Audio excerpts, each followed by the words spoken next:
Welcome to the Lowcountry Revolutionaries, the podcast that dives deep into the heart of Charleston, South Carolina's vibrant entrepreneurial scene. I'm your host, Bill Billotte, founder of Veritas Exoscience, and each week we're spotlighting the boldest innovators from the Chucktown startup community. These are the visionaries pouring their heart and soul into the businesses that are transferring Charleston into a global hub of creativity and American ingenuity. Get ready for raw, real conversations with the trailblazers shaping our city's future. Let's dive in. Well, I'd like to welcome Jon Stroud again. We're on the Lowcountry Revolutionaries podcast, and Jon has an interesting idea. He is going to flip the script today, and he is going to interview me. Jon, take it away. Well, thank you, Bill. This is really cool. So, Bill has done close to 50 of these podcasts.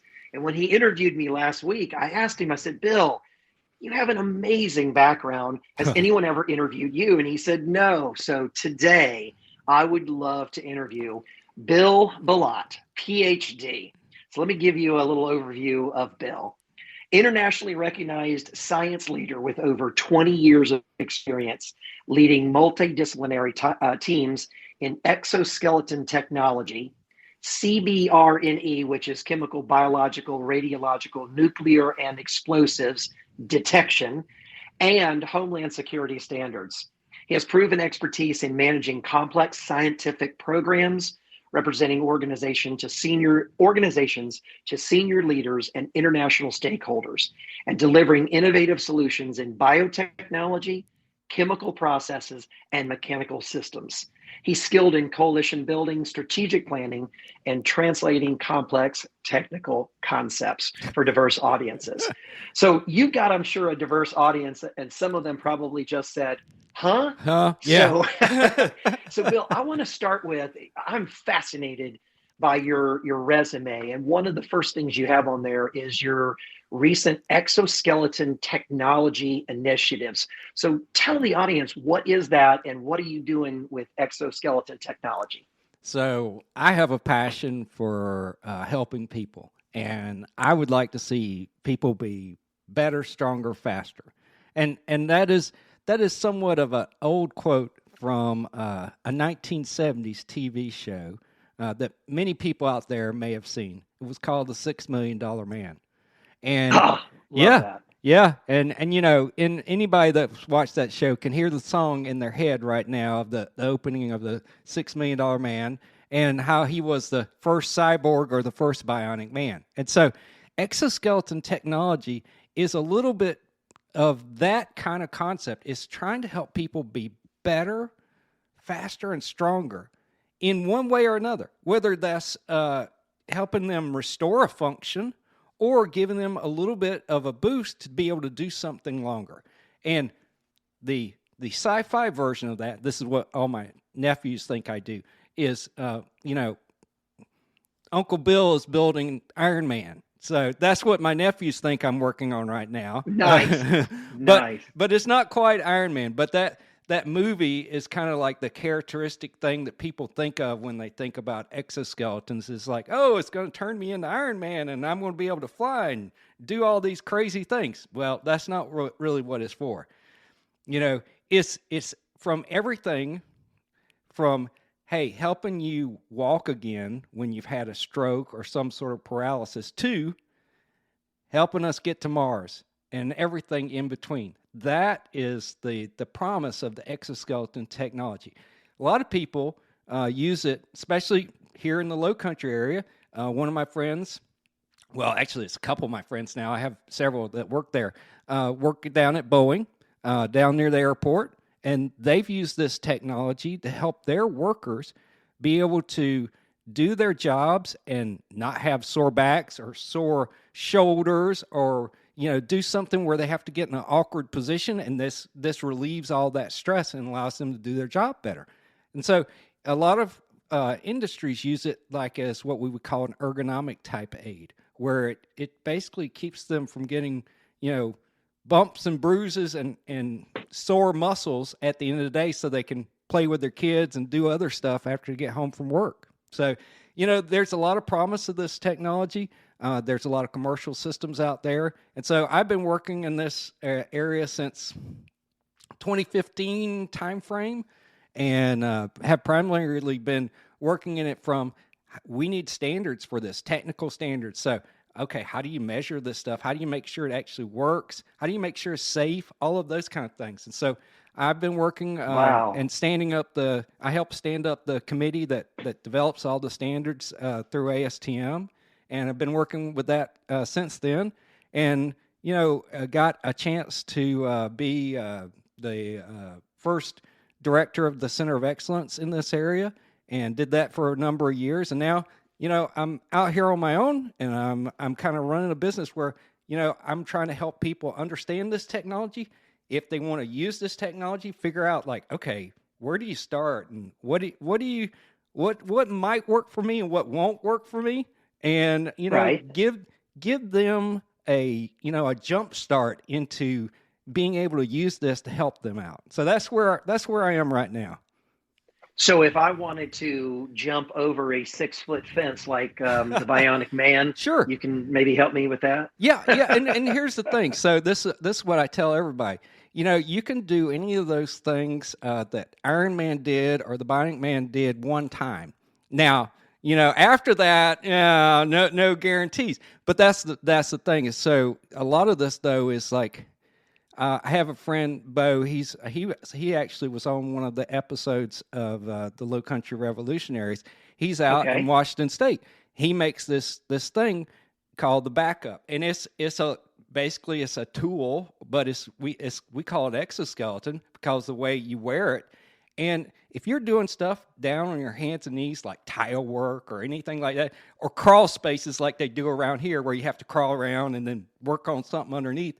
It gives you a little support right in the center of your chest. So now you can support your chest up without using your hands on whatever is down there on the floor. And now you have both your hands available.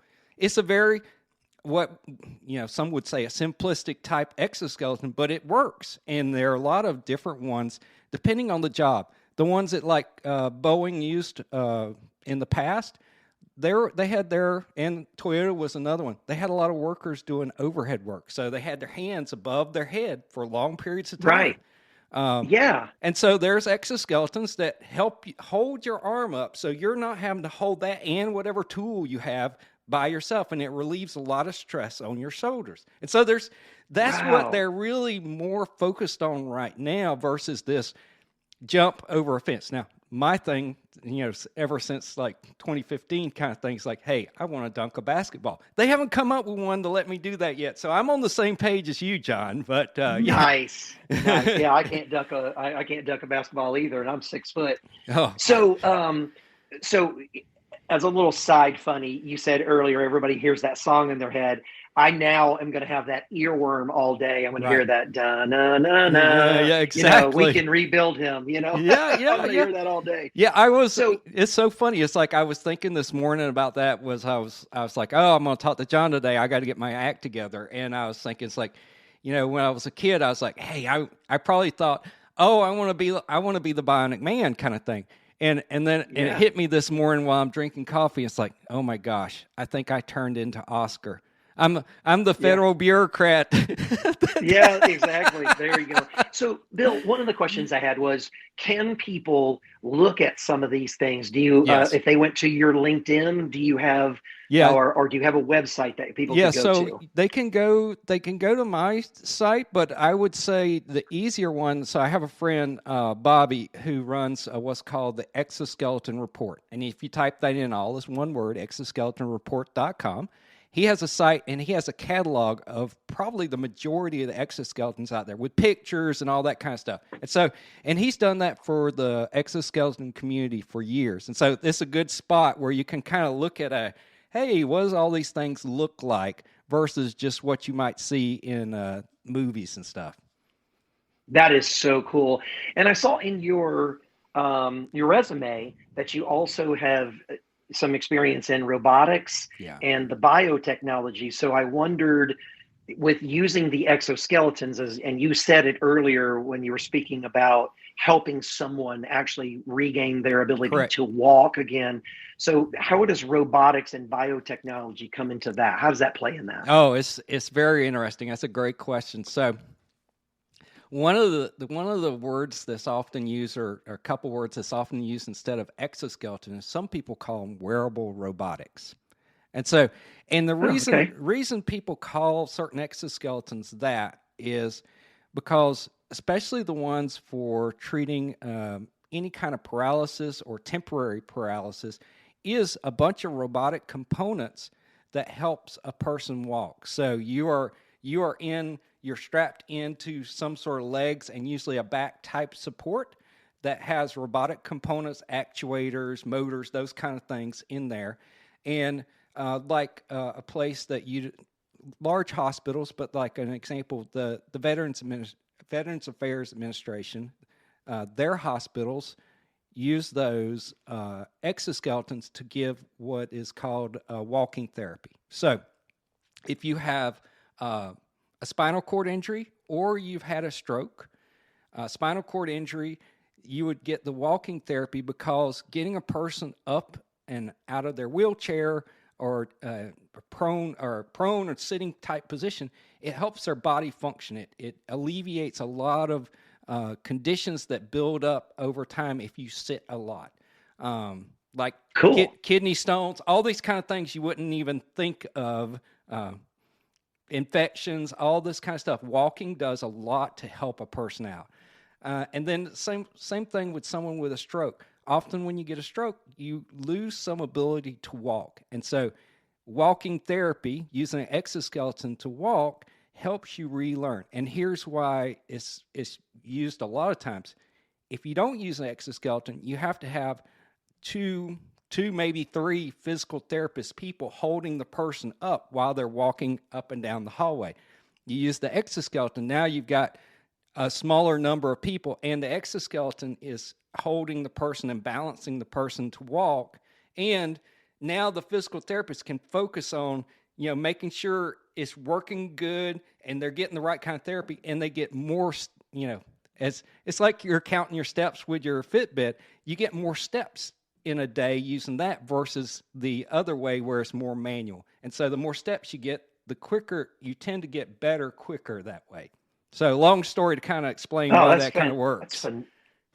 That's phenomenal. And it's really interesting, Bill. You have a bachelor in mechanical engineering, you have a master's in engineering, and then your PhD is in biology. Yeah, And that's a story. I mean this as a compliment. But most of the time when somebody has a lot of technical degrees, my father was an audio design engineer. They tend to be very, I hate to say the word nerdy, but they don't really relate to people as much as they relate to things. Right. You have both because you are very relational. So where did you develop your skills and your love of people? You love to help people, you said earlier in your thing, right? Absolutely. You've taken your mechanical and your love of things and put it into this love of people. How did that happen? I mean, wow, it's like I'm going to try to condense the story down a bit here, but I'm going to give you some highlights. So I will say one of the things, I developed a sense of service. First, I would say probably going to church. I was I grew up in a small town in Georgia, went to the Methodist church. I was, helped with church services, did like the altar boy kind of stuff, all that kind of stuff.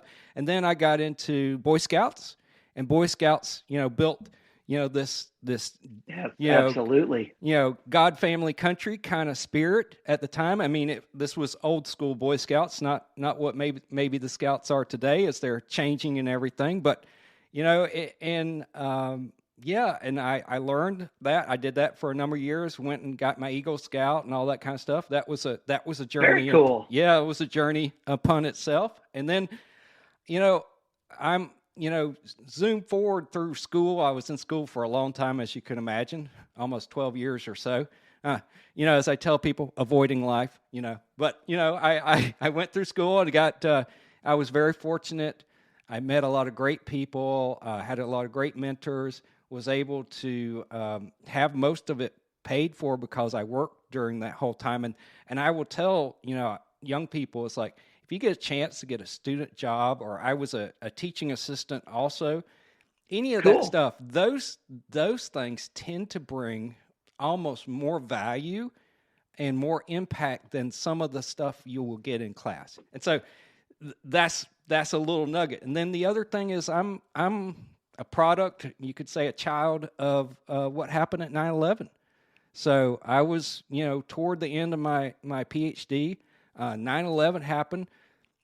The natural path for someone like myself, whether it's a PhD in engineering or biology, would be to go off and go work at some sort of research lab and, do some more research type stuff. And so I didn't do that.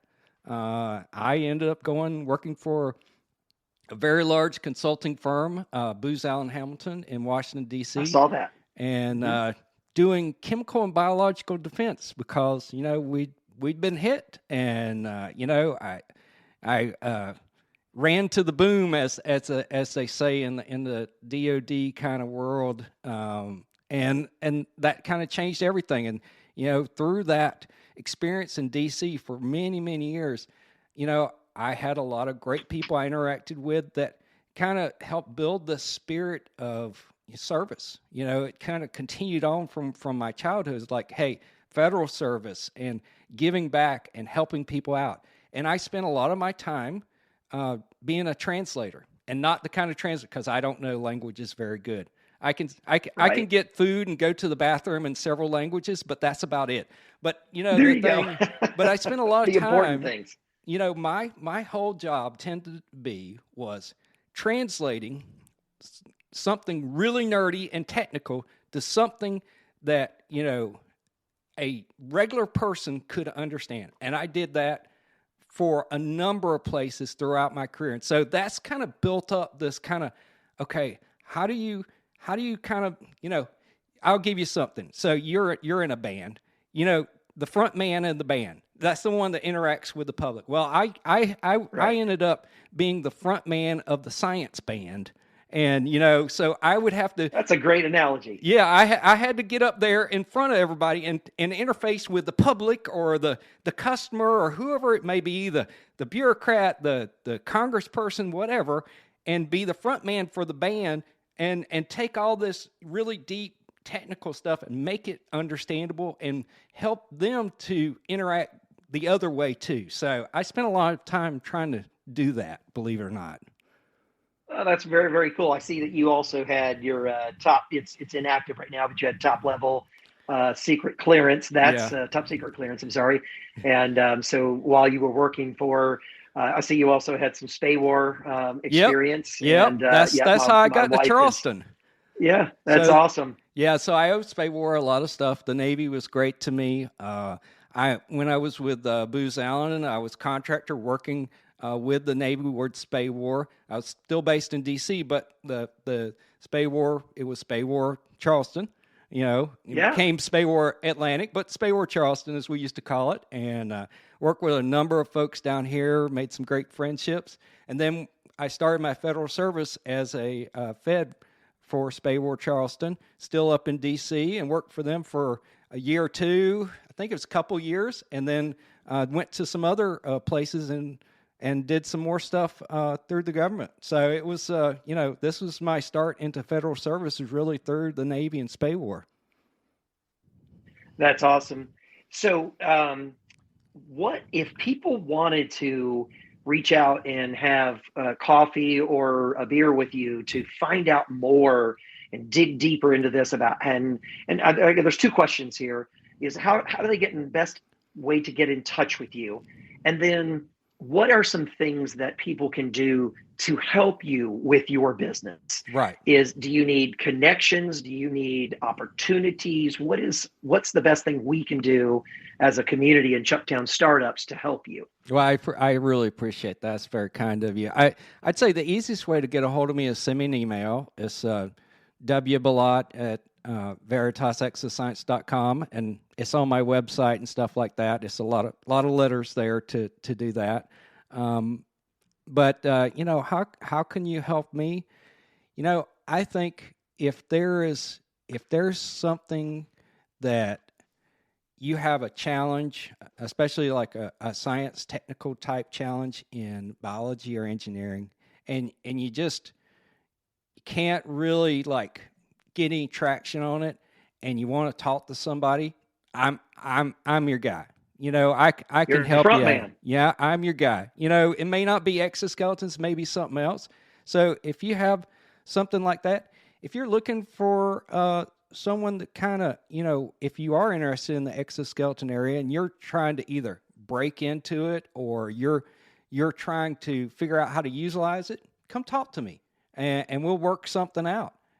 So I think, like you said, if you see and know about some opportunities where I could help you out in those kind of areas, or you're just looking for some general advice, I can help out in that. And so, and I'm also open to, one of the things that, we've all kind of learned through this entrepreneur type thing is that nobody can do it by themselves. And so if somebody's out there and say, hey, Amen. I want to partner up with you, or not even a formal partnership. I just want to see if we can do some stuff together. Hey, I'm interested in doing cool, interesting, and challenging stuff. If there's other people out there interested in doing cool, interesting, challenging stuff, let's talk. Let's see if we can do something together. And I have some friends like that don't live in this area, and I try to do the same thing with them. So that's how you can help me. That's awesome. Bill, give me one thing or maybe a couple of things that you like doing when you're not working on exoskeleton technology and all that. What are some things you do in your spare time? Well, it's funny. It's like I used to spend, when I was up in DC, my two things I used to do all the time was I used to ride my motorcycle and I used to do martial arts. That was the main thing. So I don't do as much of those these days, but I do a lot of gardening, believe it or not. I do a lot of walking and running, and and the other one that's very common is I do a lot of eating, which means I have to do a lot more running and gardening and working to kind of deal with that. So that's what I spend a lot of my time doing. I've got a son that's in school, so we spend a lot of things with him on the weekends and stuff too. So that keeps me pretty busy with the family. That's fantastic. Bill, it has been an absolute pleasure learning more about you. And I'm so glad you translated some of this. Bill sent me his resume so that I'd be able to introduce him. And I had to look up, like I said, CBRNE. Right. But what a fascinating life you have led. So he gave you his website and his email. I know he's on LinkedIn, William Billotte, PhD on LinkedIn. Correct. So go connect with him there. Bill, I'm really looking forward to seeing you around Chucktown Startups. I know that there's a meeting coming up really soon. And so go to, is it chucktownstartups.org or .com? I can't remember. I think it's .com. I believe it is. And go check that out, sign up and join this. It's a group, just a great group of people that are entrepreneurs or people who support entrepreneurs. Right. And it's free to sign up. And Toby is the man. He's kind of set all this up, and some people know me as not Toby. That's right. When the ladies that she runs the Smash Up Charleston, she's like, "Oh, you're not Toby." I'm like, "Yes, I'm not Toby. I'm Bill." That's right. That's right. You're talking about Amanda, I think. Yeah, right? it is Amanda. Yeah, she's great. She's great. Well, Bill, what a pleasure you. to be able to flip the script with you today and actually get to interview the guy who normally interviews people. What an honor this has been. Thank you for letting me do this. Everyone, this has been Bill Billotte. Thank you so much. That's a wrap for this episode of the Lowcountry Revolutionaries. Thanks for joining us as we celebrate the fearless entrepreneurs making wave in Charleston's Chucktown Startups community. I'm Bill Billotte, and it's been an honor to share these inspiring stories with you.